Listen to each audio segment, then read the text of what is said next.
Ok, denles todos les tienen que darle a aceptar para que la clase pueda ser grabada.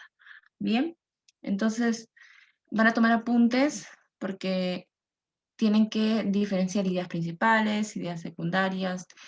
Les recomiendo que también tomen apuntes de las cosas que tienen que hacer, algunos pasos que tienen que seguir o recomendaciones externas que no están en el material. Bien.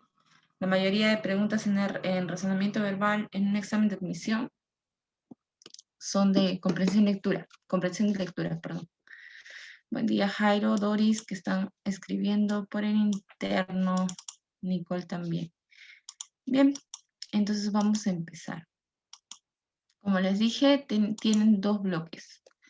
¿Ok? Tienen dos bloques. El primer bloque lo vemos hoy. El siguiente bloque lo trabajamos la semana entrante.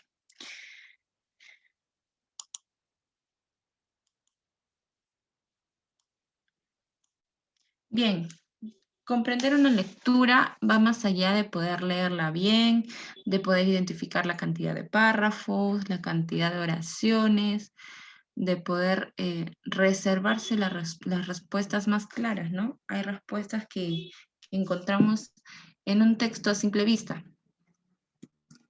pero comprender realmente una lectura nos lleva a un estado analítico un poco más profundo de lo normal o lo superficial de un texto.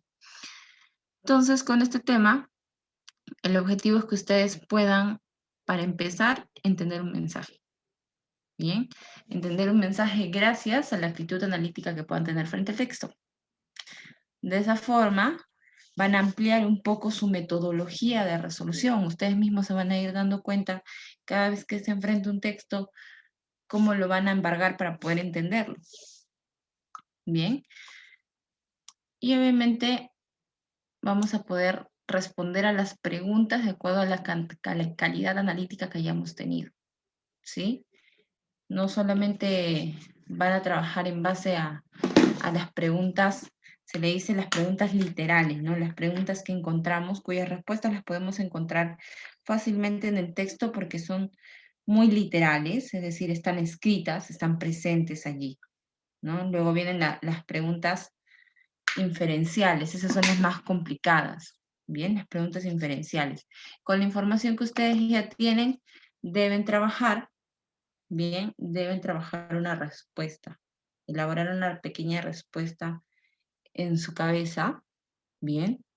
Y responder en base a ello.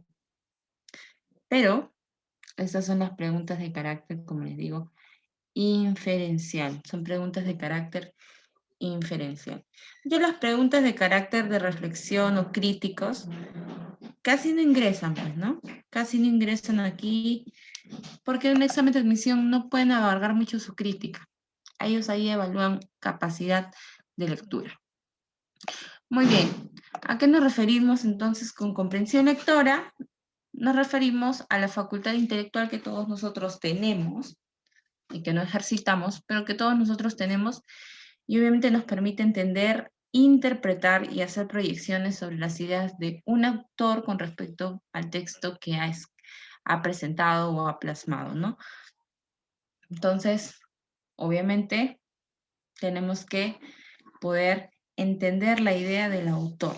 Eso es lo principal, entender la idea del autor, ¿no? Una vez que lo hemos entendido, esta información es procesada y si es necesario, es interpretada, ¿bien? Porque a veces el mensaje no es tan claro, ¿bien? Hay que hacer uso de la interpretación. Muy bien. Conceptos fundamentales. El texto, ¿bien? Hay dos cosas que tenemos que entender. Texto, tema e idea principal son cosas diferentes, ¿bien? No son cosas similares. Hay algunos que las confunden y cuando les preguntan, por ejemplo, ¿cuál es el título del texto o cuál es el tema del texto? Están colocando el título del texto en realidad o viceversa, ¿no? Entonces lo que vamos a trabajar aquí es idea principal, tema, título, también lo vamos a hacer identificar, texto. Lo primero es el texto. Un texto como tal, la estructura trabajada, la estructura final, ¿bien? el conjunto de párrafos y oraciones que está componiendo esta estructura. Se le conoce como texto. Bien, proviene del latín textus, que quiere decir tejido. Bien, y acá lo dice, es una estructura unitaria. Bien, es una estructura unitaria que se va formando, constituyendo por una sucesión de palabras. En este caso, un conjunto de palabras genera oraciones. Un conjunto de oraciones genera párrafos. Y el conjunto de párrafos está generando un texto. Bien. Entonces, obviamente no solo se conforman, bueno, la base de todo mensaje son las palabras, ¿no? Por unidad, pero ya de forma extensa, como conjunto, son unidades informativas, las cuales se diferencian uno de otros gracias a los signos de puntuación, ¿no? Una oración se diferencia de otra gracias al punto, y el otro hace, no sé, un par de semanas, 3 semanas, quizás hablábamos de este tema, ¿no?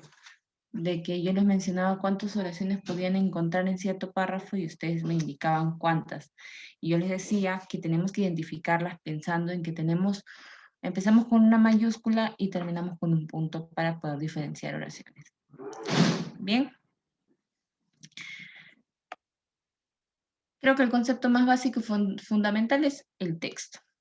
Bien, luego vamos con el tema, que en esto sí nos vamos a caracterizar un poco y vamos a entender bien a qué nos referimos con tema. Estas son las preguntas más constantes, ¿ya? El tema es el asunto o materia del que se habla en todo el texto, ¿bien? El tema, en pocas palabras, es, ¿no? Responde a la pregunta, ¿de qué trata el texto? ¿No? ¿Qué asunto aborda? ¿No? ¿Qué asunto aborda? ¿De qué trata? ¿De qué nos habla? Esa es la pregunta clave para poder identificar el texto. El tema, perdón.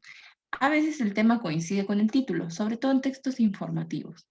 Coincide mucho, bien coincide.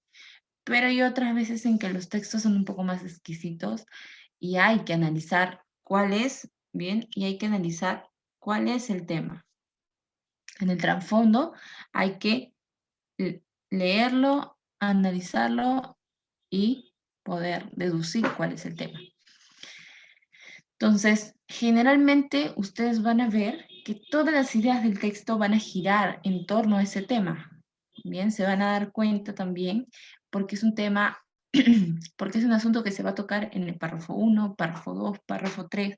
Si bien por ahí hay una oración que se desligue un poquito, pero en su conjunto cada párrafo va a hablar sobre ese tema, ¿no? Entonces, el tema es el asunto repetitivo dentro de un texto. Por ahí nos vamos a dar cuenta, ¿no? De qué trata entonces. Y lo más importante, porque a veces les van a pedir cuál es el tema del texto, ¿no? Es que este se expresa en una frase nominal, antecedida por lo general por un artículo, no afirma ni niega, ¿no? O sea, ¿qué se refiere con eso? Con una frase nominal. La frase no tiene, bien, la frase no tiene verbo, para empezar. La frase no tiene verbo. Bien, la frase no tiene verbo. Entonces, si aquí están viendo que les está indicando que se expresa en una frase nominal, van a tener en cuenta dos cosas. Bien. Van a tener en cuenta lo siguiente. Una frase nominal, como les he dicho yo, no tiene verbo. Bien. Entonces yo no puedo decir, ¿cuál es el tema? El pajarito que... Perdón.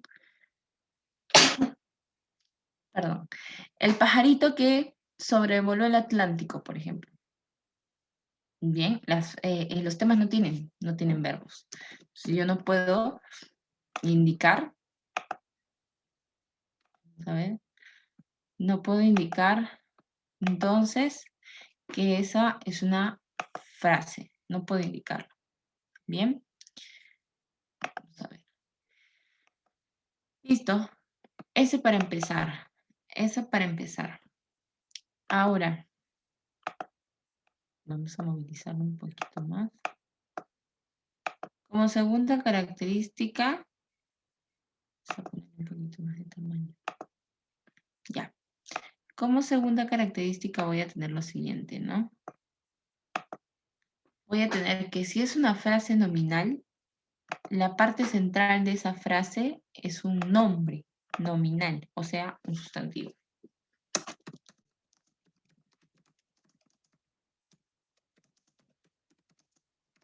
Por ejemplo, ¿no? Frase nominal. A ver, la hermosa ciudad de Machu Picchu. Bien. ¿Cuál es la palabra clave en la hermosa ciudad de Machu Picchu? ¿Cuál es la palabra más importante para ustedes aquí? ¿Cuál sería la palabra más importante?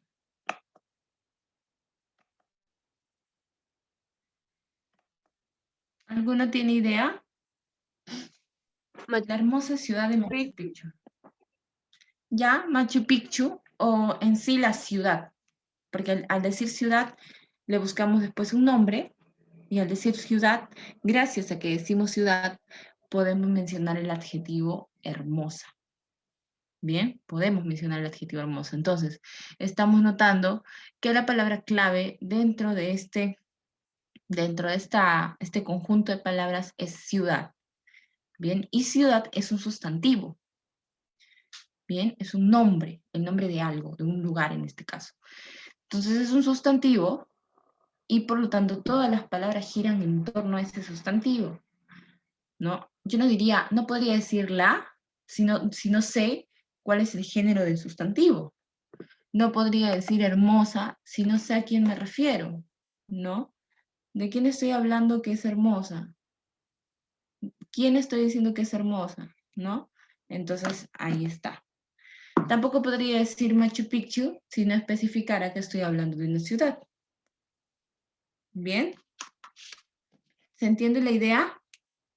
¿Se entiende la idea cuando hablo de frases nominales? ¿Se entiende la idea o todavía no está muy claro? Hay que tener bastante precisión con esto. Esto es importante, que sepan que es una frase nominal. Que seguramente ya lo van a ver en lenguaje también. ¿Se entiende a qué me refiero con frase nominal? Sí. Conste. Muy bien. Miren que van a utilizarlo para las preguntas que vienen después. Ok, un ejemplo más. Bien. Como les dije, el centro o lo más importante de ese conjunto de palabras debe ser un sustantivo. Y ya les dije ustedes tienen que manejar 3 categorías gramaticales a la perfección. Sustantivo, adjetivos y verbos. No tienen que tener dudas, no deben tener dudas en descifrar a qué categoría gramatical pertenece una palabra. Bien, al menos no deben tener dudas en sustantivos, en adjetivos y en verbos. No se pueden confundir, no se pueden confundir. Bien. ¿Se me escucha bien? Ahora sí, Tania. Sí, más o menos. Muy bien. Ok, entonces repito. Bien. Entonces,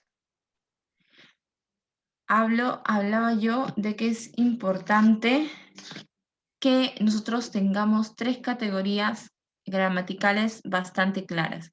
Las primeras son los adjetivos, las siguientes son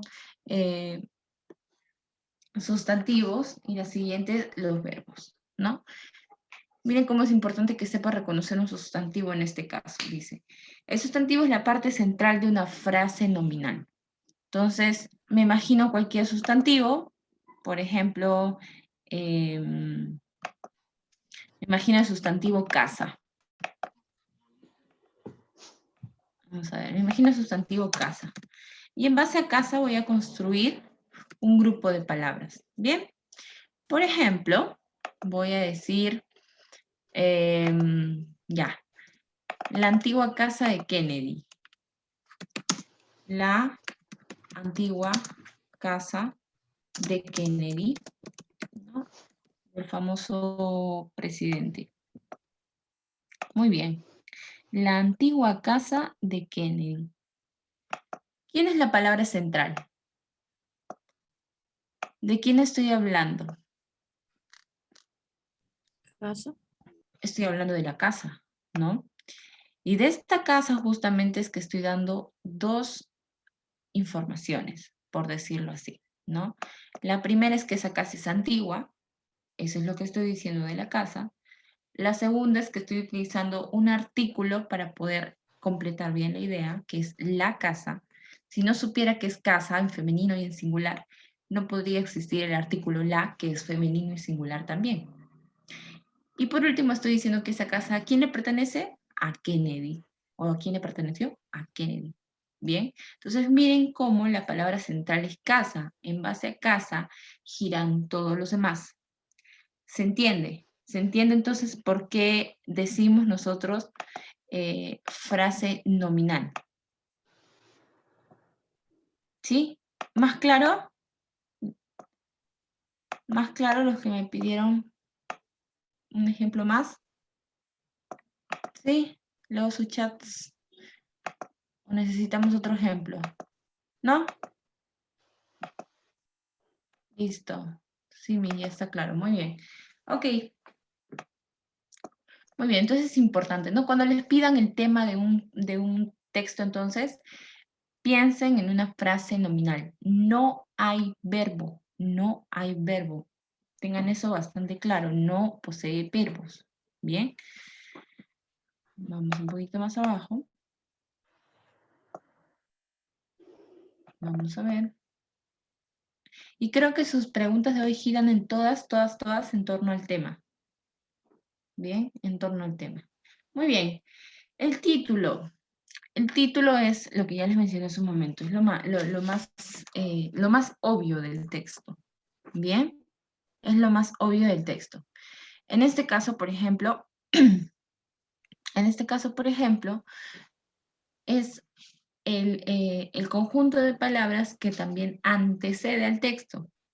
Bien, el conjunto de palabras que presenta el texto. Y generalmente lo vamos a encontrar pues en la parte superior de un texto. ¿Ok? Ahí va a estar ubicado, en la parte superior de un texto. Ahora, vamos a ver. Es una frase nominal también, carente de verbo, igualmente, ¿no? Carente de verbo, que resulta más precisa, clara e inclusiva que el tema, ¿no? Es decir, el título no siempre en realidad presenta la información de forma más clara e inclusiva, ¿no? Porque yo puedo ser un autor que presente las ideas, bien, de forma poética, que presente, que mis párrafos sean expositivos, pero yo para hacerlo más interesante, quiero ponerle un toque poético al título. Y el toque poético siempre implica que las personas que están leyendo o el lector interprete las palabras, entonces no está claro, no está preciso, ¿bien? No está inclusivo, no es inclusivo. Entonces, el tema no siempre tiene esa característica, ¿bien? No siempre, sobre todo en textos literarios, peor aún. Entonces, lo que sí es que es más directo en el sentido de que nosotros podemos ubicarlo fácilmente. En ese sentido, llamamos al título directo, ¿bien? Si hay alguna parte, por favor, que no se está entendiendo, les pido que me lo hagan saber. A ver. Muy bien. Seguimos por aquí.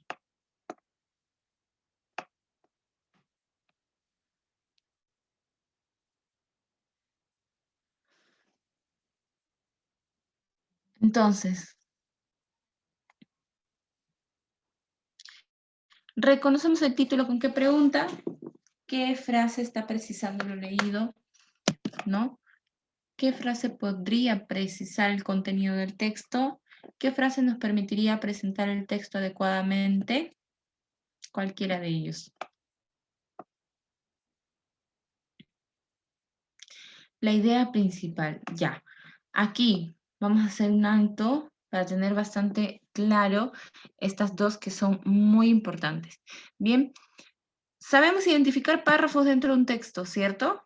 Ustedes saben cuál es la diferencia entre párrafo y párrafo, ¿verdad? Diferencia Sí, entre párrafo mis. y párrafo. ¿Cuál es la diferencia? ¿Cuál es la diferencia? Alguien que me diga, por Que favor. los párrafos son entre pequeños.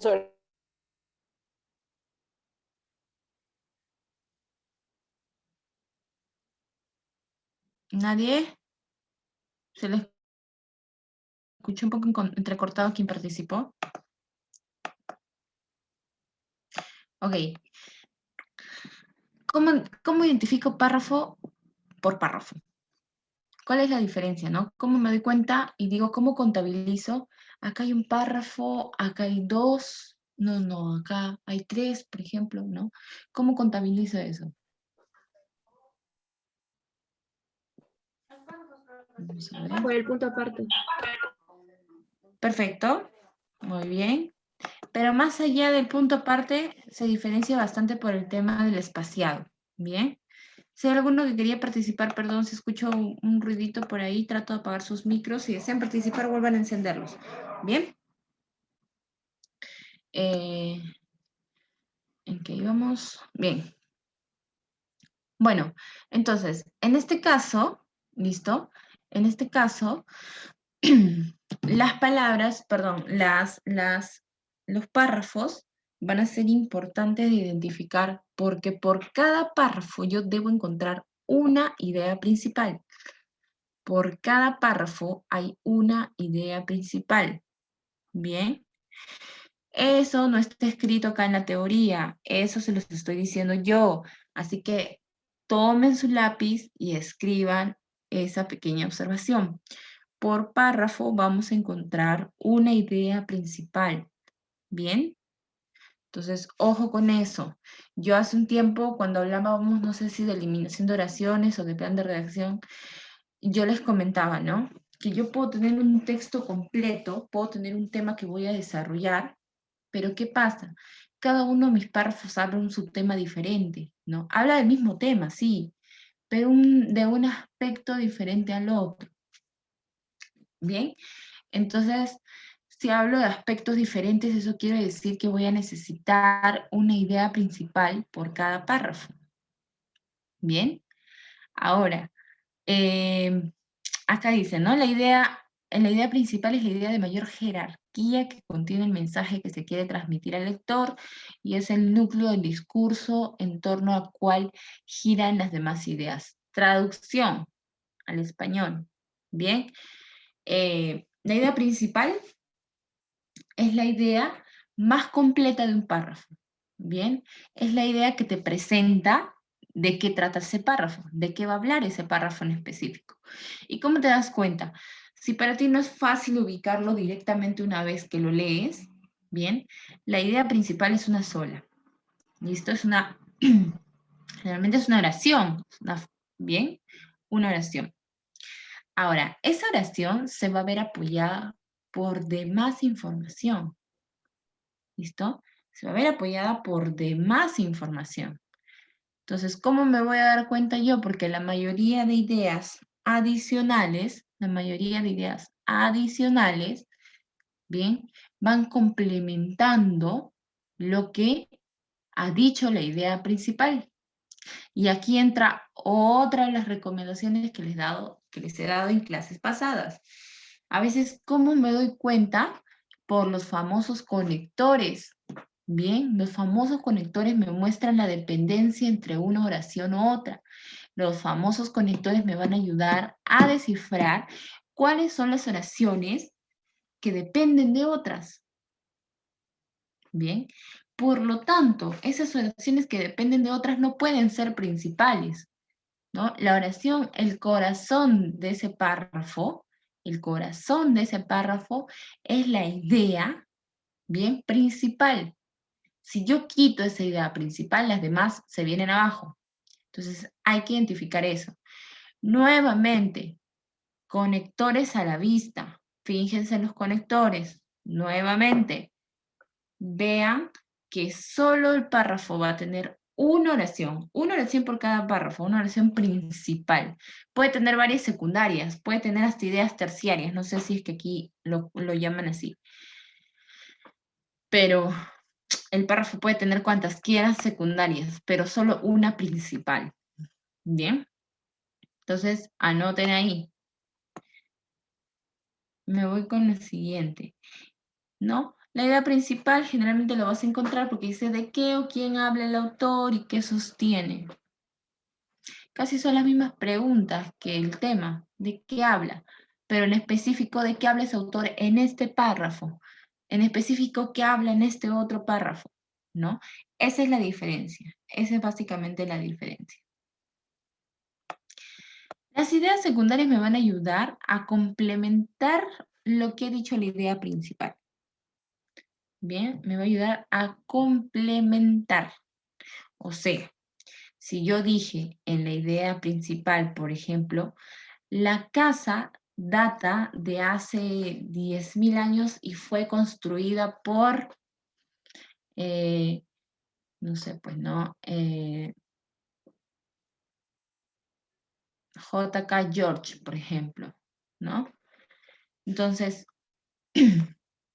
yo digo, muy bien, esa es mi idea principal. Y las ideas secundarias te dirán, J.K. George fue el más famoso ingeniero y a él se le asignó la obra cuando revisaron el expediente con otras casas ya construidas en los estados y para las autoridades más conocidas, ¿no? Entonces, ¿qué puede hacer la idea secundaria? Amplía la información de la idea principal. ¿Bien? ¿Qué más puede hacer la idea secundaria? Ejemplifica, ¿no? Yo puedo decir, los animales anfibios son el grupo más grande en toda la Tierra, ¿no? Entonces, por ahí una idea secundaria puede decir, por ejemplo, la rana, ¿no? Que vive en los pantanos, etcétera, etcétera, etcétera. Entonces, las ideas secundarias pueden hacer dos cosas. Pueden nombrar ejemplos, pueden explicar la idea principal, pueden seguir sustentando la idea principal, pueden ir dando detalles con respecto a la idea principal y así tenemos muchas más funciones que podría cumplir una idea secundaria. ¿Bien? Entonces, aquí hay que tenerlo en cuenta. Función de ampliar, detallar, explicar, sustentar, ejemplificar. Muy bien. Luego tenemos las ideas compatibles y las ideas incompatibles. Bien. Obviamente, ¿no? La palabra compatible es si comparto un buen vínculo contigo, ¿no? Entonces, las ideas compatibles son ideas que guardan concordancia con el texto. Bien, concordancia con el texto. De acuerdo a lo que se ha mencionado, estas ideas están ligadas, son un ramaje, ¿no? En conjunto funcionan como un ramaje. Esas son ideas compatibles. Exacto, Almendra. Sí, estas ideas también son las mismas, ¿no? Siguen complementando la idea principal. Las ideas incompatibles son ideas que constituyen perdón, una negación de alguna idea expresada en el texto o de alguna idea que se refiere válidamente de él, ¿no? ¿Se acuerdan cuando vimos eliminación de oraciones y veíamos que hay oraciones, por ejemplo, que debemos eliminar porque niegan alguna idea ya presentada en el texto? Entonces, eso pasa aquí, ¿no? Eso pasa aquí. Muy bien.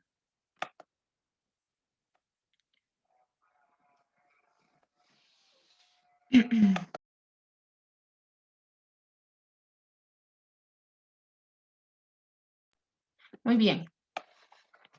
Y eso es importante para nosotros. ¿Qué son las inferencias? Bien, eso es importante para nosotros. ¿Qué son las inferencias? Aquí nosotros debemos trabajar bastante el procesamiento de la lectura. Bien, hay ideas que no están claras en un texto. O hay ideas que están claras, pero que tú podrías deducir información sin necesidad que te lo hayan dicho explícitamente, ¿no? Relaciono una idea, la relaciones con otra, entonces digo, entonces cuando sucedió esto, se pudo dar esto. Por lo tanto, la inferencia o mi conclusión al leer estas dos es que algo más sucedió detrás, por ejemplo, ¿no?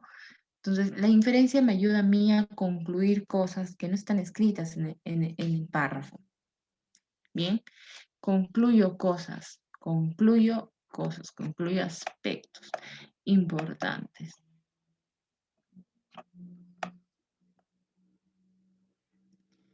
Seguimos con un poco más de teoría.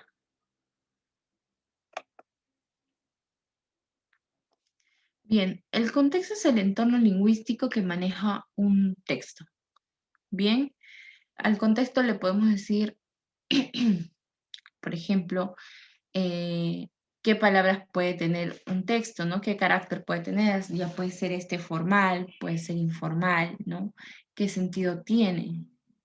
Bien, a veces hay palabras, como les dije hace un momento, no poseen el significado directo de estas, sino son utilizadas en conjunto, expresan otras cosas. Yo puedo decir boda perdón, luna por un lado tiene su significado, miel por otro lado tiene su significado, pero si yo uno los dos, luna de miel, no va a significar una luna que está hecho del alimento miel, ¿no? Entonces, luna de miel en conjunto ya tiene otro significado.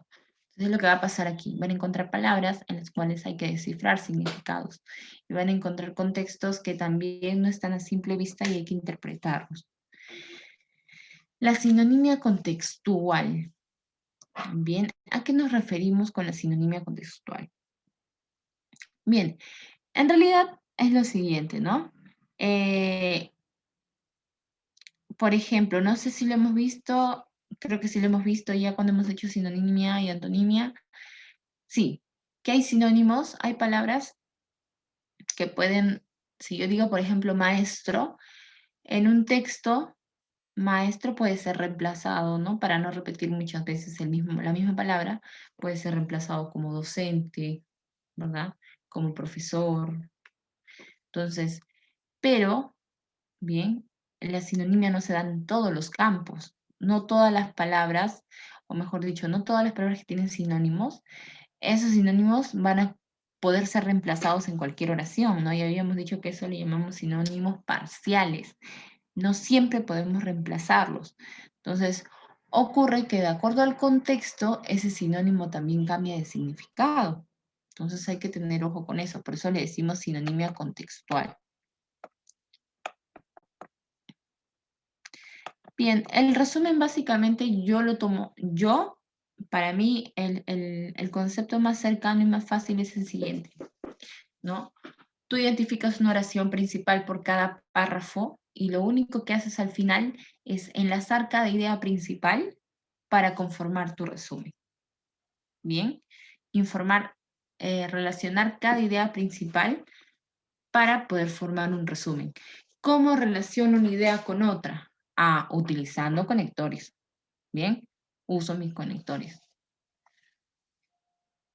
Tipos de texto. ¿Para qué me sirve saber qué tipo de texto tengo, por ejemplo, yo, para poder comprenderlo, ¿no? En realidad, para poder comprenderlo, no me va a servir. Bien, para poder comprender un texto, no me sirve saber qué tipo de texto es según la ubicación de su idea principal. No me sirve esta visión, porque yo no estoy diciendo, o la pregunta no te dice, por si acaso este es un texto analizante o es un texto sintetizante. No te lo dice, ¿bien?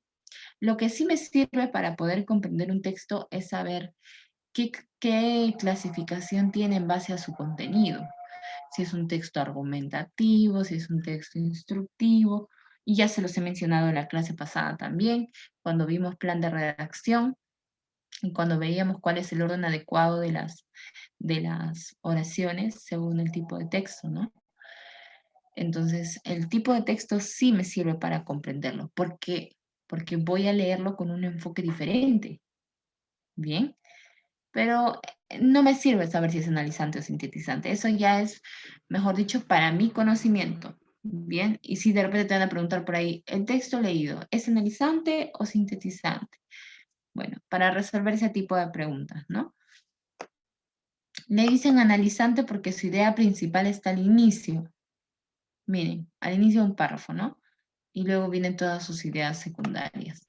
Le dicen texto sintetizante porque sintetiza, la idea principal sintetiza todas las oraciones ya mencionadas. Por lo tanto, la idea principal está al final. ¿Bien? La idea principal está al final.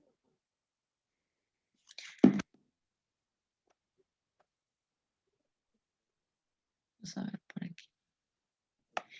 El texto centralizante. La idea principal la vamos a encontrar en el medio, en el centro. Y un texto encuadrado, vamos a anotar, vamos a ver por ahí quién está con el micro encendido. Ya lo apagaron. Bien. Por ahí vamos a anotar, por ejemplo, que hay ideas, a ver, vamos a revisar bien, que hay ideas que son principales. Todos están con su micro apagado. Bien, hay ideas que son principales y que por ahí han dividido su contenido en dos oraciones. Bien, una parte de la oración está al inicio, una parte está al final. Bien, entonces van a poder ubicarlo porque van a encontrarlo dividido justamente en esas posiciones. Muy bien, a eso se le dice texto encuadrado. Texto paralelo. Todas las ideas que te mencionan en un párrafo son principales o todas las ideas son secundarias. Comúnmente no vamos a encontrar este tipo de textos, bien, pero es posible, no se descarta. Bien, eso se ve con el análisis. Bien, y la idea principal se obtiene por deducción, es decir, relaciono todo, saco mi conclusión y digo, esta es mi idea principal. Bien.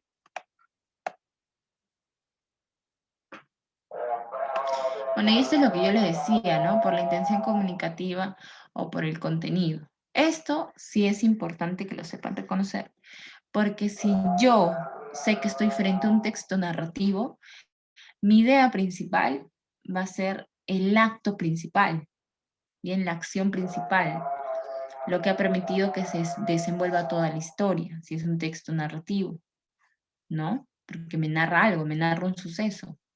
Si es un texto descriptivo, yo me voy dando cuenta que lo que estoy leyendo es un texto descriptivo, ¿no? Utiliza muchos adjetivos, describe cada una de las condiciones, entonces si yo me doy cuenta de eso, mi idea principal será la idea que presente el objeto que estoy describiendo. Bien. Por ejemplo, ¿no? Camila es una niña de 20 años que vive en la ciudad de Buenos Aires, Argentina, y tiene una vida muy desordenada. Y luego empieza, ¿no? Vive en una casa muy pequeña y empieza ya el texto como tal a describir. Pero la idea principal es la que me presenta lo que se va a describir, sea una persona, un animal, una cosa, un lugar, ¿no? Un texto expositivo, ¿cuál es la idea principal? Cada uno de, por ejemplo, cada una de las ideas, ¿no? Cada una de las ideas, como es expositivo, por ejemplo, aquí entran los ensayos. Cuando tú das un argumento, una tesis, perdón, y lo defiendes con argumentos. Entonces, ¿cuáles son los textos, las ideas principales? Para empezar, el argumento, la tesis. Y luego en cada párrafo la idea principal es el argumento, ¿no? Eso sí me sirve. Me sirve para identificar rápidamente la idea principal o secundaria. Para eso me sirve tener que clasificar un texto. Bien. Listo.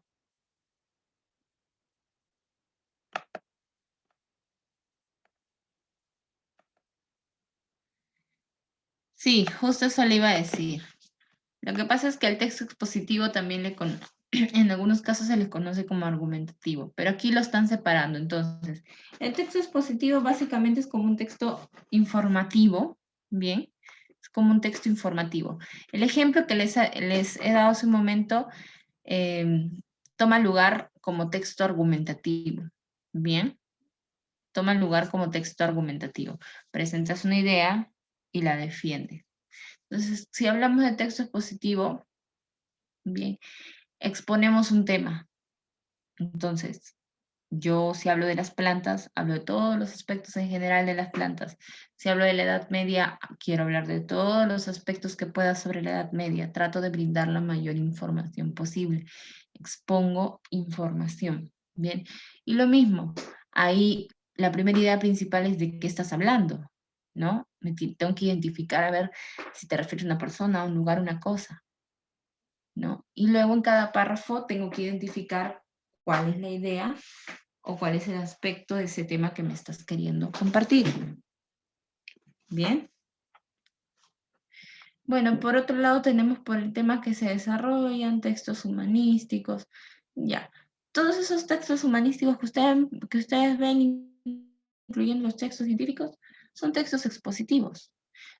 ¿Bien? Porque van a presentar información. Así que yo lo que les puedo recomendar es que si sepan identificar esos 4 tipos de textos: narrativos, expositivos, argumentativos y descriptivos. Si ustedes ni bien están leyendo, ya se están dando cuenta qué tipo de texto es, ya saben a dónde deben apuntar para hallar la idea principal. Entonces, yo les recomiendo que sepan reconocer las clasificaciones, perdón. ¿Ok? Lo demás, analizante, sintetizante, paralelo, encuadrado, viene después. Pero para comprenderlo viene primero identificar la clase de texto que tenemos. Y eso sí ayuda. Ahora vamos a ver cómo. Miren aquí, ¿no? Método de resolución. Primero, en una primera lectura, ¿no? Hago una primera lectura y trato de identificar o acercarme a la información contenida en el texto. Y aquí la gran respuesta. Lo primero que hago yo cuando estoy frente a un texto es darle una leída un poco veloz. ¿Bien? Entonces trato de identificar qué tipo de texto es este, al ojo, ¿no? Leo, ajá, tiene mucha descripción, entonces es descriptivo. No, en lo que me está presentando, el autor está hablando de un tema, está brindando su opinión y luego la está defendiendo. Ah, es argumentativo, ¿no? Identifico identifico el tipo de texto primero. Una vez que haces eso, tu lectura exhaustiva ya es más fácil, porque sabes lo que estás buscando. Por lo tanto, te enfocas en encontrar lo que estás buscando. En este caso, si identificas el tipo de texto, sabes que tienes que buscar las ideas principales, ¿no? Si es un texto argumentativo, sabes que tienes que identificar la tesis. Sabes que tienes que identificar argumento por argumento en cada párrafo. ¿Bien? Y ahí no te pierdes diciendo, ay, ahora, ¿cuál es la idea principal del texto? Y vas y te vas confundiendo, vas leyendo, este es principal, no, pero esta también es principal. Ah, no, pero esta también, entonces, ¿por cuál me decido? ¿No? Entonces, yo recomiendo que en la primera parte identifiques qué tipo de texto tienes. Segunda parte, lectura exhaustiva, ve por lo que estás buscando, ve por encontrar tus ideas principales. ¿Bien? Y letra C, evaluación de las preguntas, ¿no? Consiste en identificar el tipo de pregunta para saber cuál es su propósito.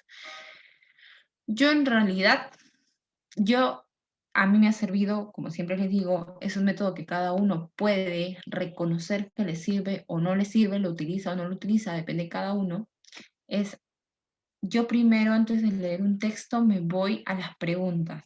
Bien, me voy a las preguntas. Leo más o menos así, una lectura súper veloz de las preguntas. Bien, leo a ver qué me está preguntando. Esto y más o menos me están dando estas alternativas. Esta es la segunda pregunta. Ajá, ajá, ajá. Ah, entonces después voy recién a leer. Porque ya al menos voy con una mentalidad de que sé en qué parte puedo enfatizar un poquito más mi lectura o puedo repetir 2 veces mientras voy leyendo.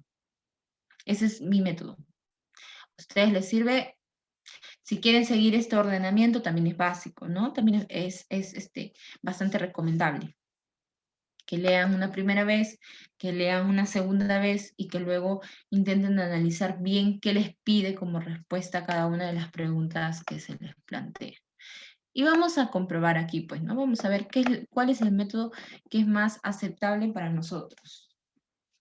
Individualmente cada uno tiene su propio método, por eso es que yo siempre les digo, no ignoremos las recomendaciones que se nos dan, porque este método también está planteado por especialistas en el tema, ¿no?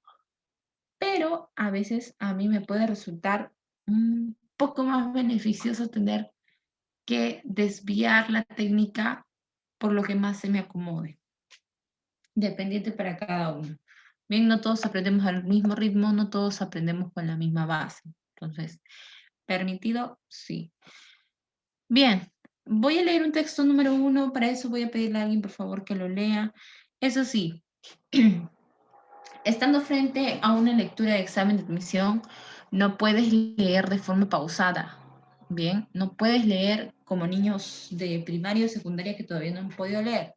Tienes que leer como una persona que interpreta, que le pone el ritmo al texto, que sabe diferenciar sobre todo comas y puntos, porque eso es muy importante, hacer las pausas en esos signos de puntuación. Si no, cambia todo el sentido de mi oración. ¿Ya? Muy bien. ¿Algún voluntario, por favor, que quiera ayudarme con la lectura?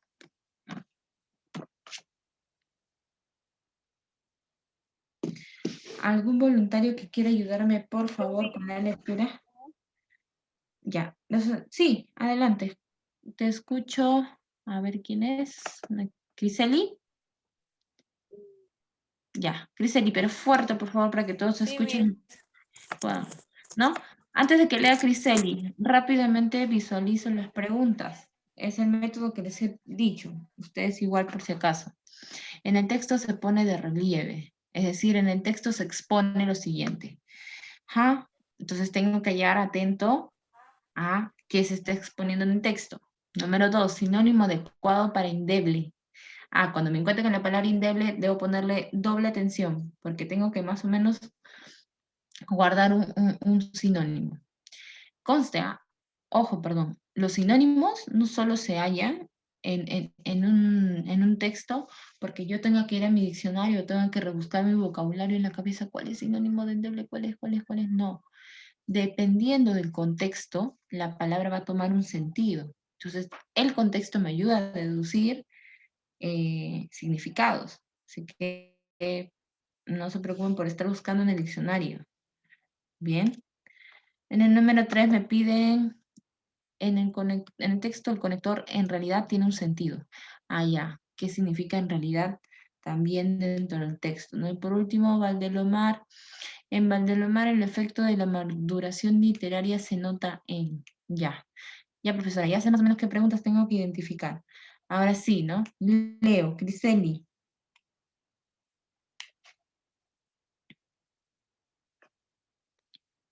Griseli, ahora sí puedes. Mm, ya ves.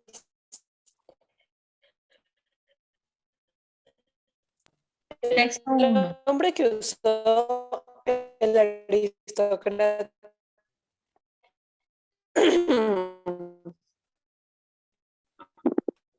¿Me escucha?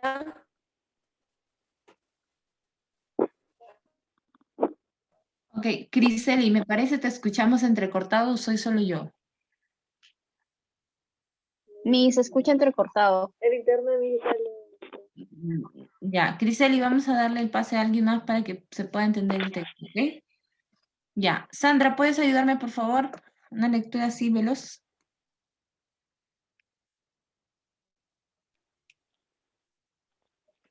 Miss, el internet está lento, Miss. Ya, a ver, Está cualquiera, por favor. entrecortado. Ya, cualquiera, por favor, que pueda ayudarme. Tania, o hasta Nicole misma, por favor. Rapidito para ir resolviendo los ejercicios. El hombre que usó el aristocrático seudónimo de El Conde de Lemos y que gustaba afirmar Valdelomar era en realidad un provinciano, nacido en Ica y criado en Paracas, en la costa del sur del Perú.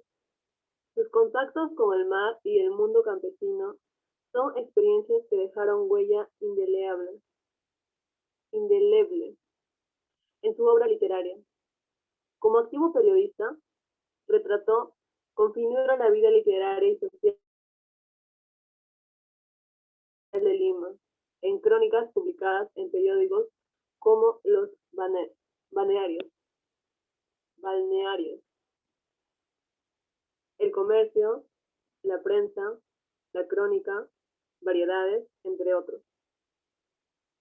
En 1911, tras hacer del cuartel y escribir unas páginas al respecto, publicó 2 novelas breves, La ciudad y los muertos, y La ciudad de los físicos. Tras su ingreso a la política,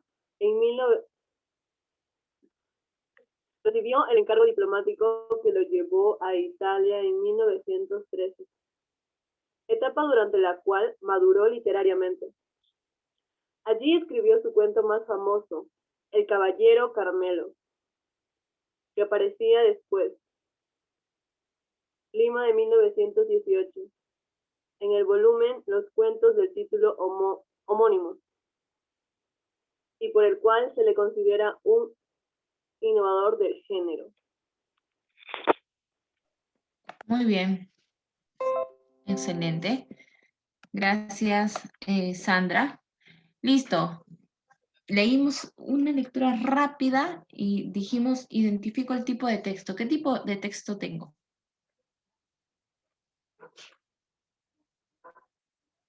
Expositivo. Perfecto, expositivo, porque estoy brindando información o estoy exponiendo, en este caso, acerca de un autor. ¿De qué autor habló? ¿De qué autor habló? Valdelomar, creo. Perfecto, Valdelomar, sí, Valdelomar. Abraham Valdelomar. Muy bien. Abraham Valdelomar. Exacto, ¿no? Entonces, como estoy frente a un texto positivo, identifico rapidito, ¿no? ¿Cuántos párrafos tengo? También, rapidito. ¿Cuántos párrafos tengo? 2 párrafos. 2. 2 párrafos, 2. Y me doy cuenta porque yo, ¿no? Porque yo aquí noto la diferencia. Aquí noto la diferencia. Algo rapidito, ¿no? Listo, perfecto.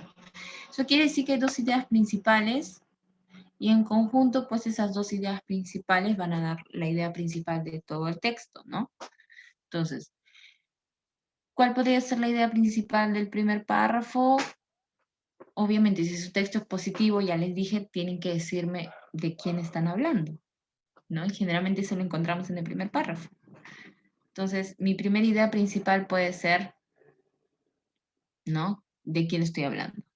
¿No? ¿De quién estoy hablando? ¿No? Y en este caso, el hombre que usó el aristócrata seudónimo del conde de Lemos y que gustaba firmar Valdelomar era en realidad un provinciano nacido en Ica y criado en Paracas, en la costa sur del Perú. Esa es mi primera idea principal, ¿no? Costa azul del Perú. Por eso es que después hablan del mar, de su mundo campesino, costa, campesino, sur, hablan con el mar, ¿no? Y rápidamente te dicen, como activo periodista, bla, bla, bla, te están contando rasgos generales de su vida. Y en la idea, en el párrafo número 2, me voy dando cuenta en general de qué puede hablar, me habla un poco de su trayectoria, digamos, profesional. Entonces, por ahí me voy dando cuenta, ¿no? Ajá, digo, ¿cuál es la idea principal? Entonces la trato de ubicar.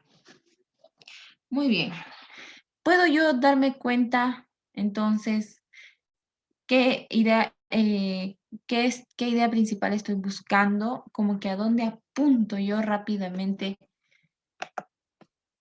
ir a buscar, ¿no? Entonces, en la primera idea tengo que yo, profesora, saber cómo es expositivo, tengo que saber de quién estoy hablando, porque no puedo empezar el texto sin no sé de quién hablo. Entonces, esta es mi idea principal. Y en la segunda, ¿cuál será la idea principal?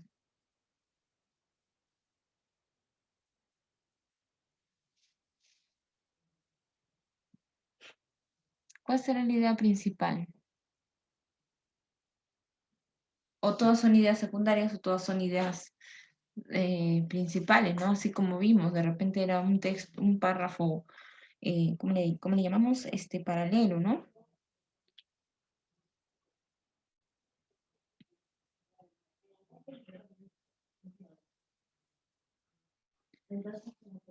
Todos son, ¿no? Todos son ideas, digamos, secundarias, creo yo.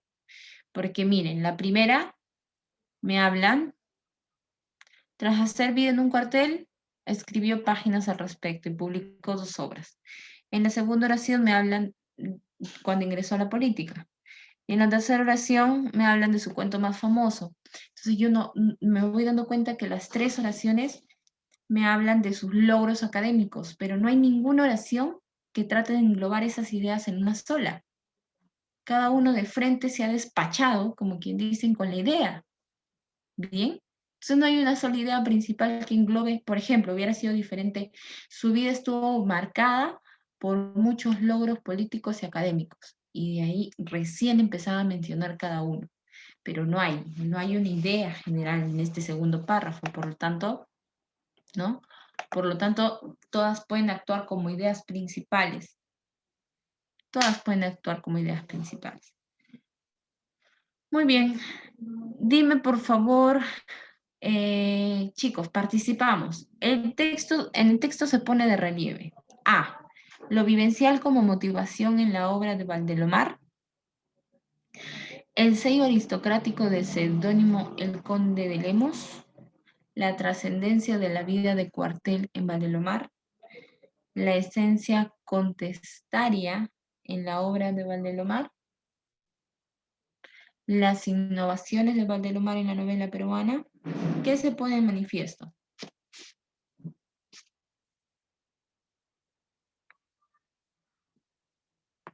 ¿Qué me pueden decir ustedes? Participen por el chat, vayan midiendo sus propios conocimientos, es lo que siempre les digo, no se queden callados. Si estás esperando que tu compañero lo resuelva, en el examen de admisión te vas a dar cuenta que no vas a tener un compañero que reafirme tus respuestas. Número 2, la E, perdón, ¿verdad? Ah, la vida en el cuartel. En el segundo párrafo dice, ¿no? En el segundo párrafo dice, en 1911, tras hacer vida de cuartel y escribir unas páginas al respecto, publicó 2 novelas breves. Vida en el cuartel es, posiblemente él se dedicó a la vida militar, ¿no? Vida de cuartel. Entonces, antes se listaban, ¿no? Antes los enlistaban, mejor dicho, a los jóvenes, ¿no? Entonces, posiblemente él ha sido enlistado y ha estado, pues, en el cuartel. Y eso le sirvió para escribir, o un poco de inspiración para escribir obras, como las 2 que mencionaron ahí. Muy bien. Vamos a ver. Letra A, letra E, me dicen algunos. Vamos a ver. Letra A, lo vivencial como motivación en la obra de Valdelomar. Letra E, las innovaciones de Valdelomar en la novela peruana. ¿Ya? ¿Alguna opinión más?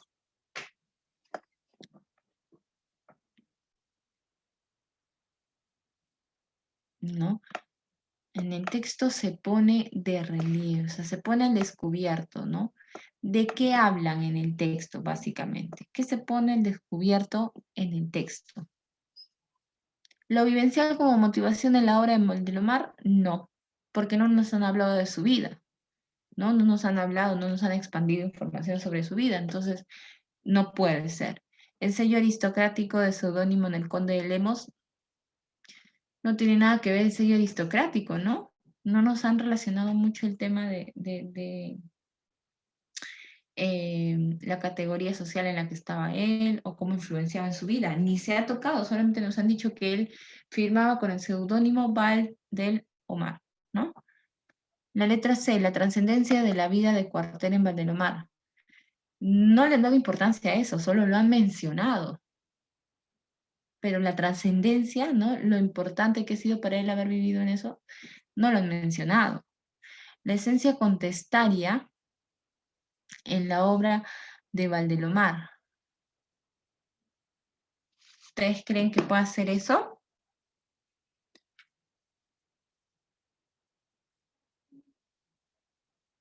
La esencia contestaria en la obra de Valdelomar, ¿no? De aquí me están hablando miren, sus contactos con el mar y el mundo campesino son experiencias que dejaron huella indeleble. Ah, mira, esa oración yo no la he visto, o no la he tomado en cuenta. Sus contactos con el mar y el mundo campesino son experiencias que dejaron huella indeleble en su obra literaria, ¿no? Como activo periodista, escribió esto, aquello, en periódicos, etcétera, ¿no? Finura, con finura la vida literaria y social de Lima, las retrató. Luego te hablan de su cuento más famoso, El Caballero Carmelo, cuando estuvo dentro de la política, ¿no? Muy bien. Esencia contestaria. Bien, esencia contestaria es que él en sus obras siempre está exponiendo lo que piensa, ¿no? Y aquí, ¿ustedes creen que él siempre ponía lo que pensaba? O sea, ¿nos dan a entender un poco al menos en el texto esto? No, ¿verdad? Y las innovaciones de Valdelomar en la novela peruana. ¿Nos habla por ahí sobre innovaciones? ¿O nos da a entender algo de innovaciones? ¿O que él escribía diferente a los demás? ¿O que tenía un sello único? ¿Nos da a entender eso por alguna parte?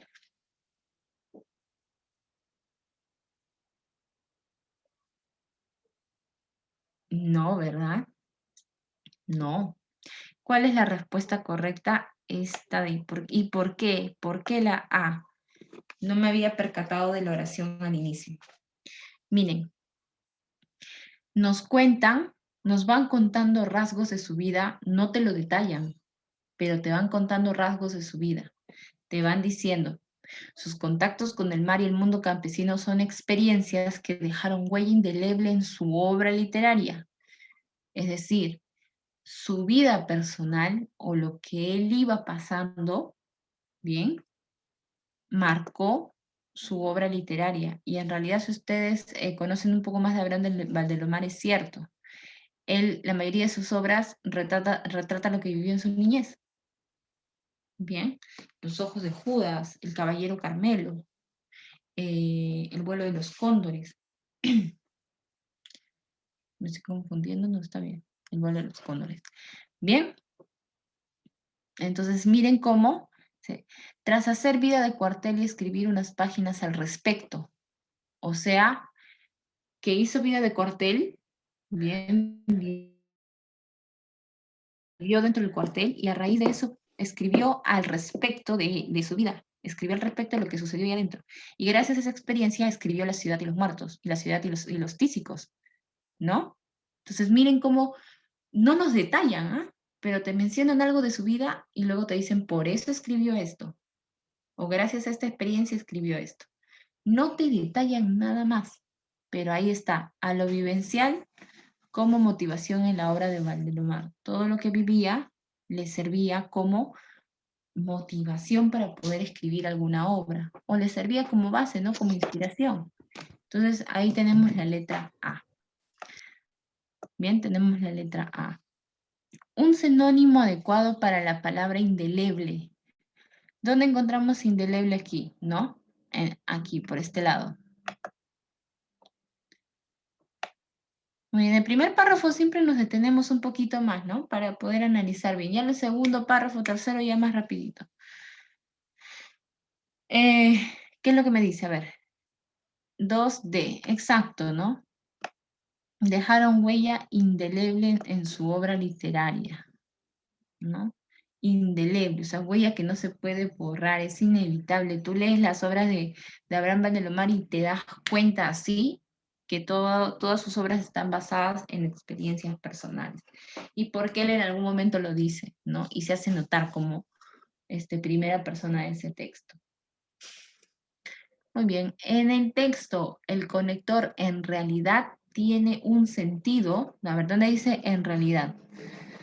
¿Dónde está el conector en realidad? En la primera parte. En la primera parte, a ver, ¿dónde? Era ¿Dónde? en realidad un provinciano, Miss. Ah, perdón, muchas gracias. Yo lo estaba buscando por abajo. Muy bien. En realidad. Ok. el hombre que usó el aristocrático seudónimo del conde de Lemos y que gustaba firmar Valdelomar era en realidad un provinciano. Era en realidad, ¿no? El hombre que usó el aristocrático seudónimo, o sea, un seudónimo eh, que lo hacía sentir una autoridad, una persona importante, ¿bien? No resultó ser nada más que en realidad un simple provinciano, ¿no? Así dice el texto. Entonces, ¿qué sentido le damos a ese conector en realidad? La V, ¿ok? Condicional. Tiene un sentido condicional. Condicional es que, por ejemplo, ¿no? Le llaman así porque hace esto, condición. Esto es condición para que suceda lo otro. ¿No? ¿Seguros? Incoactivo, dice, ¿no? La D, Miss. La D. Muy bien, ¿qué significa incoactivo? Los que me han respondido la D.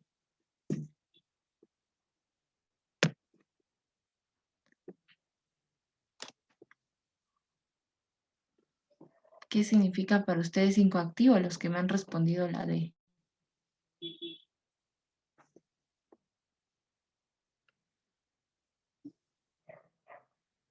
En realidad, ¿no? En realidad es contrastativo, chicos.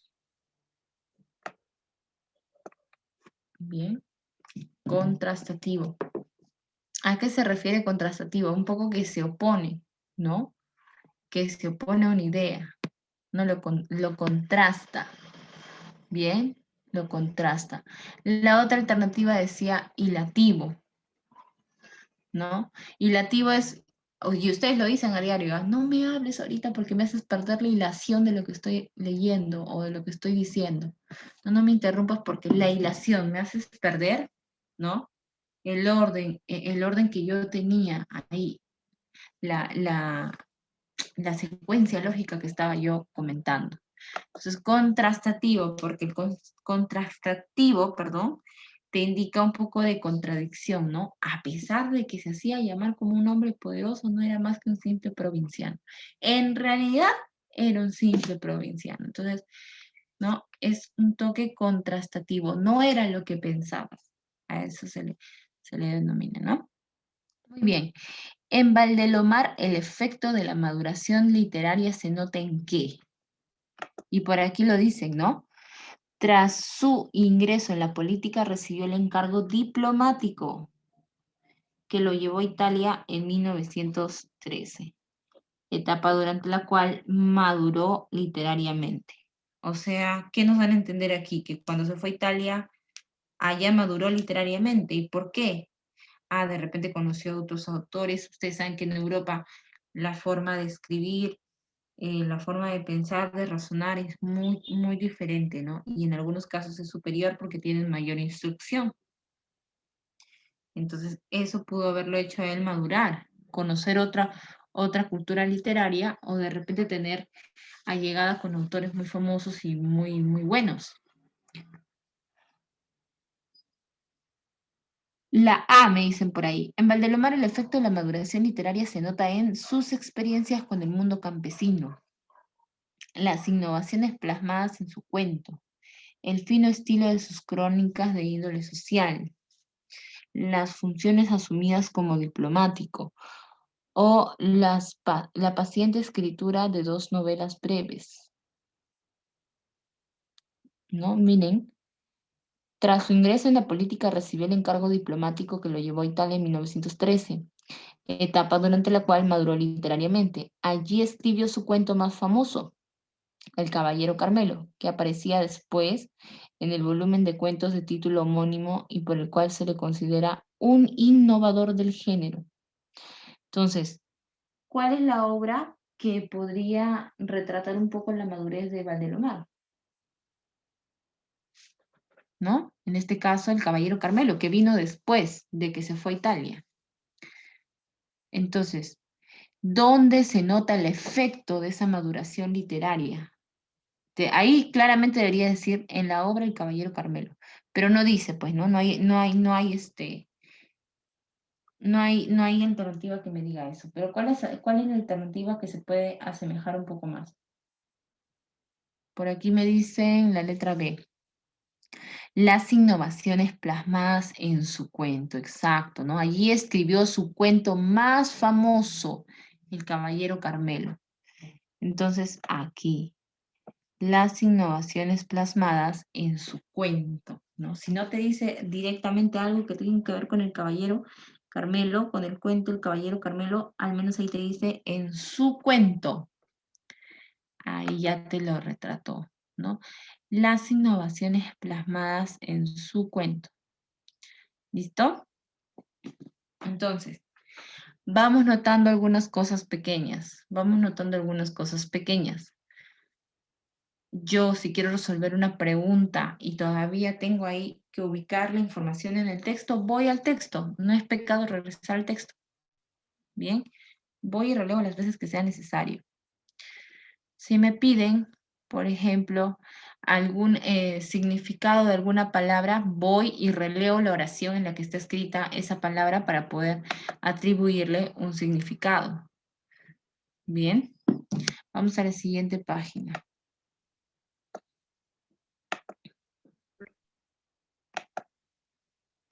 Si tienen preguntas, por favor, hagan sus preguntas, Hagan sus preguntas. Hagan sus preguntas, que no hay mejor cosa que pregunten para yo, ¿no?, poder resolver ese tema.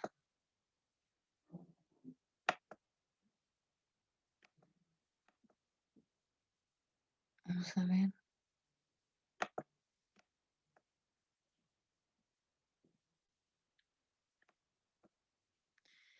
No concuerda con el texto decir que Valdelomar fuera un escritor. Bien, no concuerda con el texto, o sea, una idea que se oponga, ¿no? Una idea que se oponga. No concuerda con el texto decir que Valdelomar, fuera un escritor. 1. Sutil, provinciano, desarraigado, esteticista o innovador.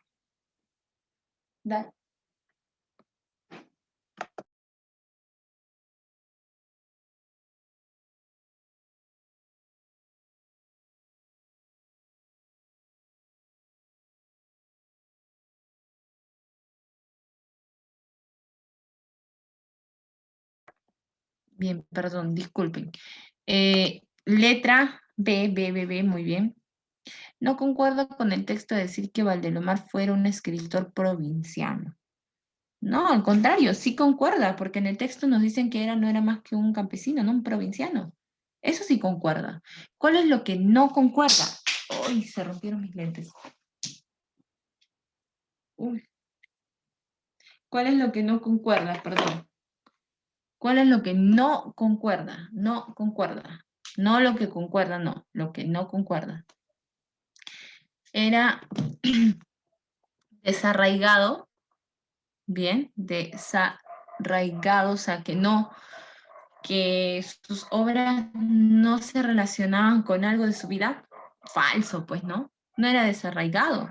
De ahí, Exacto, no era desarraigado, al contrario, él trataba de que todas sus obras, ¿no?, sean y tengan relación con lo que él iba viviendo. ¿No? Esteticista está bien, porque se preocupa por la estética de su obra, sobre todo cuando maduró, ¿no? Cuando maduró literariamente. Innovador, claro que fue innovador. ¿Por qué? Y ahí lo decía, ¿no? Y bien escribían en el texto su estilo innovador, ahí lo decían. No era sutil, si era innovador, no era sutil, ¿no? Vino a traer algo diferente a los demás, entonces no era sutil, era innovador. Muy bien, vamos con el texto número 2. Miren cómo a nosotros nos ha tomado cerca de 15 a 20 minutos analizar un texto. Obviamente ustedes en un examen de admisión no se van a tomar tanto tiempo para poder resolver uno.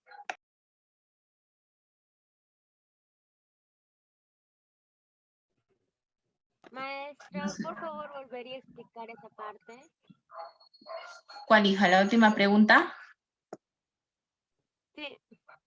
Ya. Desarraigado es una persona que no guarda relación ni interés, ¿no? Con algún lugar, con el lugar en el que ha vivido, ¿no? Y por lo contrario, ustedes han visto que Abraham Valdelomar habla mucho en sus obras de la infancia que ha tenido. También lo decía el texto y también se los he comentado yo, ¿no? Y cualquier tipo de obra que él tenía, la relacionaba con sus experiencias personales. Entonces no podemos decir que él era desarraigado, ¿no? No podemos decir que él no relacionaba sus obras con su vida personal o con el lugar donde nació. ¿Qué me pide la pregunta número 5? No concuerda con el texto decir que Valdelomar era un escritor desarraigado. No concuerda. No concuerda, porque todo el texto nos ha hecho notar que Valdelomar relacionaba su vida con sus obras. Entonces no podemos decir que era desarraigado, sino por el contrario, él era muy arraigado con su vida. Y entre su vida y sus obras había mucha relación. ¿Bien? Ok. ¿Y por qué no podemos decir que era sutil? ¿No? ¿O por qué?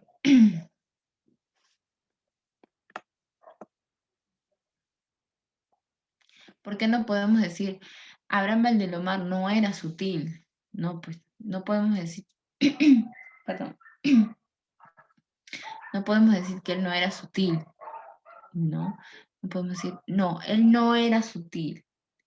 Bueno, él no, a ver, él no vanagloriaba o él no, en sus obras no hacía ágape de su madurez literaria, de su experiencia literaria, ¿no? Abraham Valdelomar resalta mucho por sus cuentos.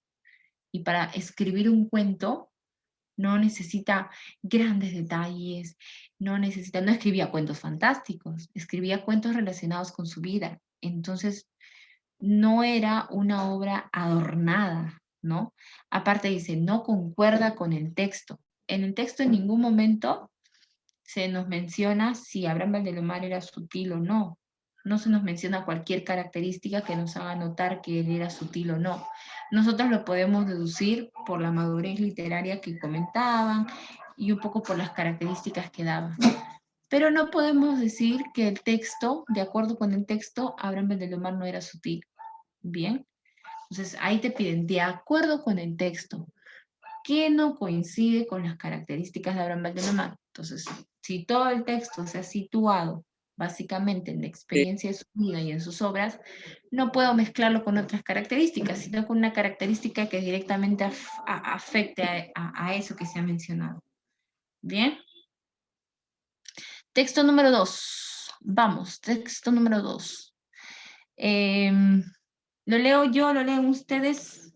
¿Algún voluntario, por favor? Ese está un poquito largo, ¿ah? Veo las preguntas, me van a pedir el término grotesco, si el murciélago fuese un animal de hábitos diurnos, ¿qué haría? Me están nombrando una condición. En el número 8 me piden una deducción, o sea, hay una idea que no está escrita en el texto, pero que yo voy a tener que deducir a raíz de las conclusiones que saque, según lo que voy leyendo. ¿Bien? Perfecto. ¿Quién me lee, por favor? Alguien que lea rapidito. ¿Nadie?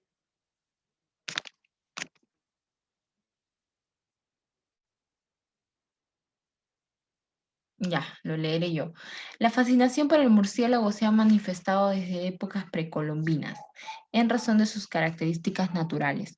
Sus hábitos nocturnos lo convierten en el objeto ideal para crear una abundancia de elementos simbólicos y asociados con personajes misteriosos o sanguinarios y deidades míticas. Por ello, es un elemento recurrente en las impresiones artísticas de las antiguas culturas del Nuevo Mundo, pues constituye el vínculo entre la vida y la muerte, por un lado, y con las deidades de la naturaleza, por otro. Las cuevas donde habitaba eran consideradas como la entrada al más allá. Los mayas del sureste de México, Guatemala y Honduras reverenciaban al dios Camazotz, representado por un murciélago vampiro en los glifos y cerámicas. El glifo para la gran ciudad precolombina de Copán era la cabeza de un murciélago nariz de hoja. Ya, es aquí donde yo les voy a decir algo. Sin leer el texto completo, y porque nos dicen, ¿no? Como método lee una vez, lee dos veces. Ya, no tengo tiempo en el examen de admisión, ¿qué es lo que hago? Leo un texto, leo un párrafo, dos párrafos. Tiene tres, leo dos. Muy bien, leo dos y digo, ¿qué tipo de texto tengo? ¿Qué tipo de texto estoy leyendo? Así, rapidito. ¿Qué tipo de texto estoy leyendo? A ver, por el chat. Muy bien, expositivo, perfecto. Estoy hablando de un tema en específico. ¿Cuál es el tema? Los murciélagos, así, de cajón, porque ya se nota al ojo. Bien, ¿eso qué quiere decir? Analizo también. ¿Cuántos párrafos tengo? ¿Un párrafo, dos párrafos, tres párrafos, profesora? Tengo tres. Muy bien, cada párrafo debe tener una idea principal. Bien, segunda releída. En la segunda releída lees un párrafo, identifica su idea principal. Lees otro párrafo, identifica su idea principal. Lees otro, identifica. Muy bien, leemos el primer párrafo de nuevo. La fascinación por el murciélago se ha manifestado desde épocas precolombinas en razón de sus características naturales. Sus hábitos nocturnos lo convierten en lo ideal para crear una abundancia de elementos simbólicos y asociados con personajes misteriosos o sanguinarios y deidades míticas. Por ello, es un elemento recurrente en las nuevas expresiones artísticas de las culturas del Nuevo Mundo, pues constituye el vínculo entre la vida y la muerte, por un lado, y con las deidades de la naturaleza, por otro. Las cuevas donde habitan eran consideradas como la entrada al más allá. ¿Cuál es la idea principal de esta primera parte? Esta de aquí. La fascinación por el murciélago. murciélago. Exacto, ¿no? Desde épocas precolombinas, en relación a sus características naturales. Muy bien, en relación a sus características naturales. Y por ahí, pues obviamente, ¿cuáles son esas características naturales? Sus hábitos nocturnos. Bien, básicamente, sus hábitos nocturnos. Bien, básicamente. Y por eso, dice, ¿no? Y por ello, gracias a esos hábitos nocturnos, es que son utilizados para las obras como deidades misteriosas, etcétera. Los mayas del sureste de México, Guatemala y Honduras reverenciaban al dios Camazotz, representado por una ciudad precolombina de Copán, era la cabeza de un murciélago nariz de hoja. Siento que hay idea principal.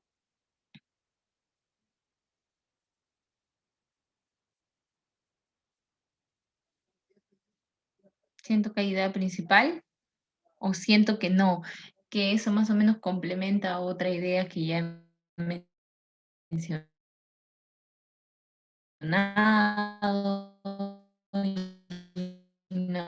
No es idea. Ya.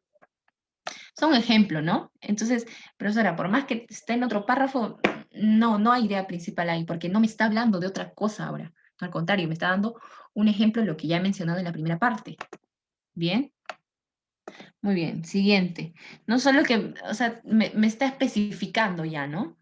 Si en el primer párrafo dije desde épocas precolombinas, en relación, bla, bla, bla, acá solamente me está dando un ejemplo puntual que son los mayas. Tercera, la asociación con el animal llegó al imperio inca al agregarse fragmentos de piel de murciélago a la vicuña para las prendas reales, pechera y capa, que según los cronistas de los españoles vestía el emperador inca Atahualpa. A pesar de lo grotesco que pudiera ser su aspecto y su inmediata impresión de rechazo por un animal que se alimentaba de sangre, las culturas del Nuevo Mundo respetaron y veneraron a estas criaturas en la noche, entretejiendo mitos y crianzas y creando finas piezas de arte. Acá sí hay una idea principal. ¿Cuál sería?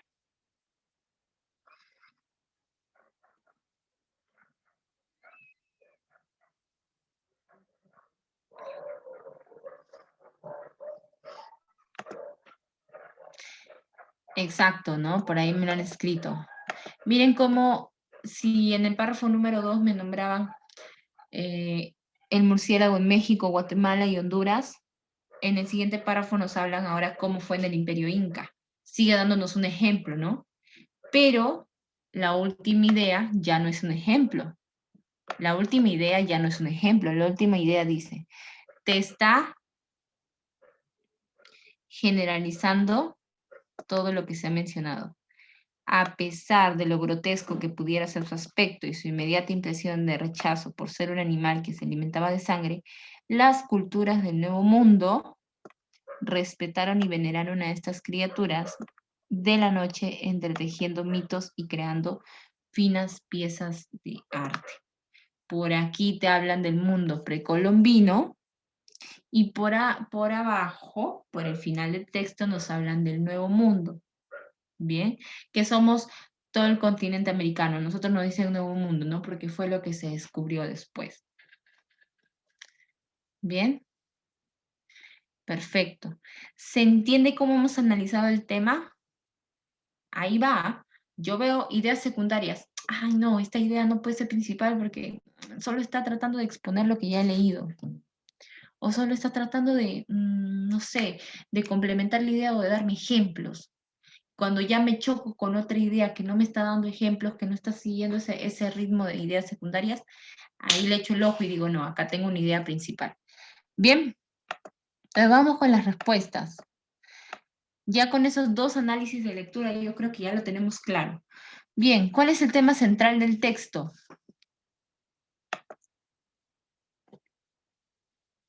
¿Cuál es el tema central del texto?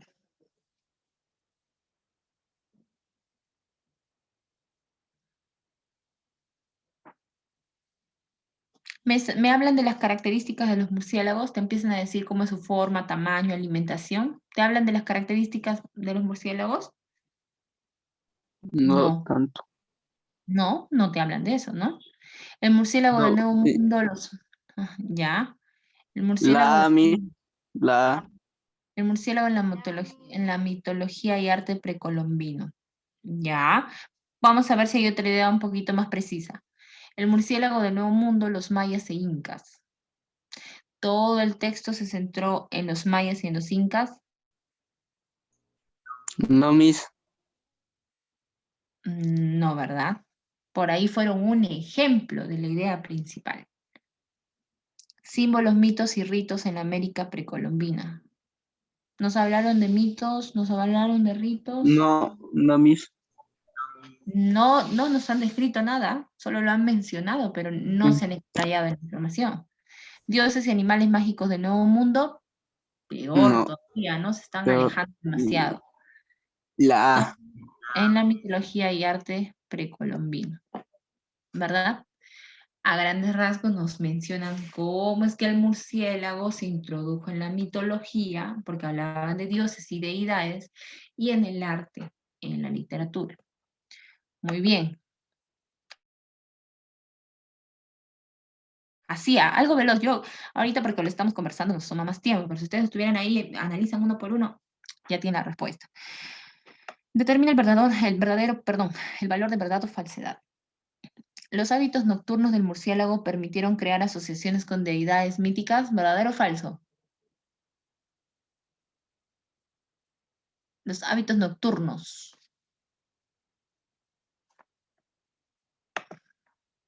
Verdadero, muy bien, verdadero. Verdadero, sí. Exacto. El murciélago fue un elemento estético en las culturas, en las antiguas culturas del Nuevo Mundo. Verdadero, Miss. Verdadero, ¿no? Dice Verdadero. estético, también se utilizaba para la Sí, Miss. ropa, por supuesto. El murciélago como animal nocturno estuvo asociado a personajes apacibles, a personajes tranquilos, ¿no? El murciélago se No. utiliza para representar protagonistas o personajes cálidos, no, pues Falso. no. No. Falso. No mis. Falso. Más falso que las propuestas del debate, ¿no? Más falso todavía. Muy bien. En la vestimenta popular de la cultura inca se introdujeron fragmentos de piel de murciélago. ¿Verdadero o falso? Verdadero. Aquí vamos a tener, aquí vamos a tener cuidado, ¿ya? Mira, Es falso. es falso. ¿Por qué? Y mira, una palabra nada más, ¿ah? En la vestimenta popular de la cultura inca, popular del pueblo. resaltaba la presencia del murciélago? No, En las prendas reales, no en las prendas sí, del... sí, Muy bien. solo la realeza. Si te ibas de corrido leyendo tu oración, ya te equivocabas. Entonces, ojo con esas pequeñas, cuando ven, por ejemplo aquí, ¿no? En la vestimenta popular de la cultura inca, cuando vean, ya hay un adjetivo, deténganse un rato y piensen, y vayan al texto, y revisen. Bien, pero si hubiera dicho en la vestimenta de la cultura inca, ay, sí, pues, ¿no? Pero ahí ya le pusieron una especificación. Entonces, cuando tengan esos casos, vuelvan al texto. ¿Las culturas precolombinas repudiaron al murciélago por su significado misterioso? No, ¿Repudiaron? No, pues no, al contrario, lo no, tomaron como no. un personaje mítico. Verdadero, verdadero, falso, falso, falso. Vamos a ver. Mm, Verdadero, verdadero, falso, falso, falso. Vamos a ver si hay una. Ahí está, la D, ¿no?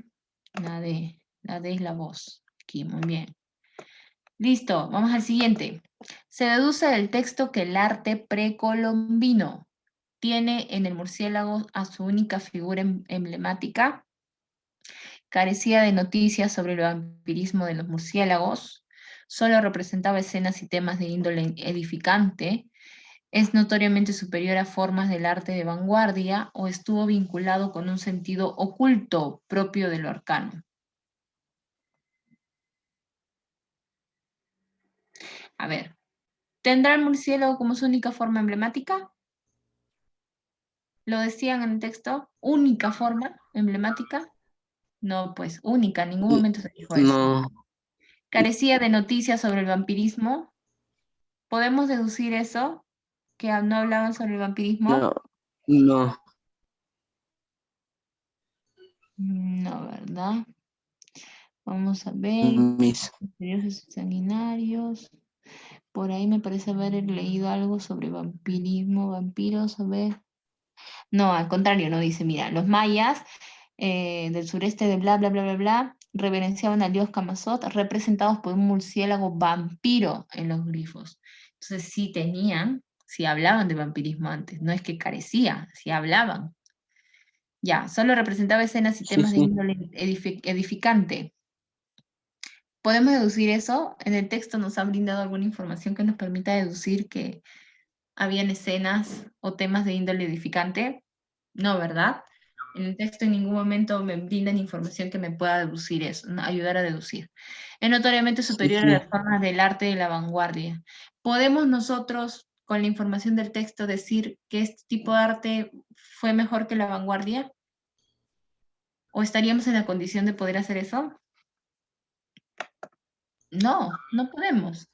No podemos, no se hace una comparación en el texto sobre la vanguardia y este tipo de arte. Entonces no podemos decir nada. Por último, estuvo vinculado con un sentido oculto, todo lo de los vampiros, ¿estuvo vinculado con un sentido oculto? ¿Sí o no? ¿Sí o no? Sí, Sí, y ahí en el texto lo dice, en alguna parte, sí, ahorita no lo veo, sí, pero mis. mencionaban que estaba relacionado con un sentido oculto. Propio del arcano, ese es el complemento, ¿no? Ese es el complemento. Propio del arcano, será del arcano, de lo que sea que fuese, pero sí. Que sí se sabía, no, no leí por ahí, por las características del vampiro, ¿no? Ah, no entendí muy bien, Nicole. Ah, ya. Ah, ya, ya, ya. Perfecto, Nicole. Pensé que me estabas dando una duda. Muy bien. El término grotesco que aparece en el tercer párrafo significa, a ver, acá y aquí lo hemos subrayado, ¿no? Un De poquito, vamos a subirlo un poquito. la de mis. Ya, a pesar de lo grotesco que pudiera ser su aspecto, de lo extraño, de lo curioso, de lo exótico, de lo repugnante, de lo La de. sobrenatural.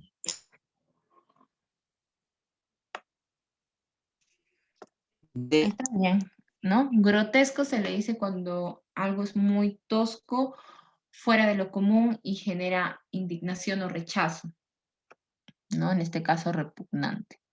Si el murciélago fuese un animal, bien, de hábitos diurnos, si el murciélago fuese un animal de hábitos diurnos, incrementaría sus resonancias místicas, despertaría un sentimiento de rechazo, dejaría de ser un...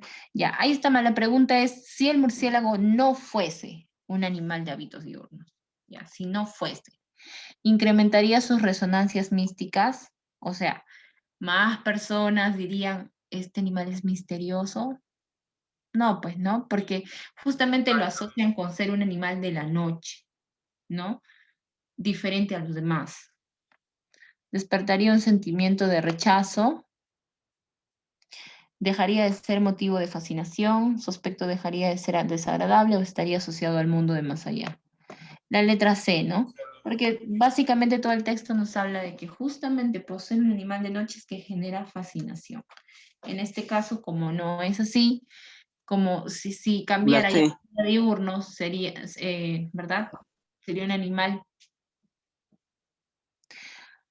Ah, no, está bien la pregunta, perdón, está bien la pregunta. Si el animal fuese ya no de hábitos nocturnos, sino diurnos, está bien la pregunta, ¿no? Si no fuese un animal de noche, sino de día, dejaría ya de ser de fascinación, ¿no? Sí, sí, ahí lo he leído mal. La Sí, profesora Miss. a veces no usa sus lentes y medio ciega se pone.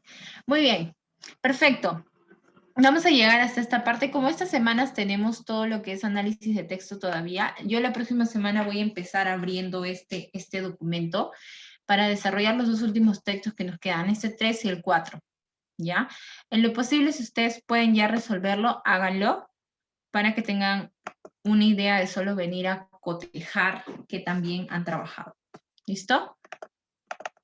Muy bien, chicos. Por favor, ingresen. Bien, ingresen a su evaluación. Ingresen a su evaluación porque si no, no van a tener mucho tiempo. Y tienen cinco párrafos pequeños para que identifiquen ideas o temas principales. Bien, tengan muy buen día, como siempre. Me alegra en la mañana. Me gusta trabajar así. Empiecen Tupananchikama, bien. Miss. Igualmente, ya me van a enseñar a decir gracias también. Tupananchikama, Miss. Gracias. No sé qué han dicho, pero ya me van a enseñar. Muy bien, Hasta luego. chicos. Sí, Tupananchikama. Eso, hasta luego, Gracias. Miss. Aya, Tupananchikana. Muy bien. Hasta No luego. significa, Miss. Perfecto, chicos. Tupananchiscama también. Muy bien, nos vemos el siguiente martes. Suerte en su evaluación y suerte también en el simulacro de esta semana. Muy buenos días para todos.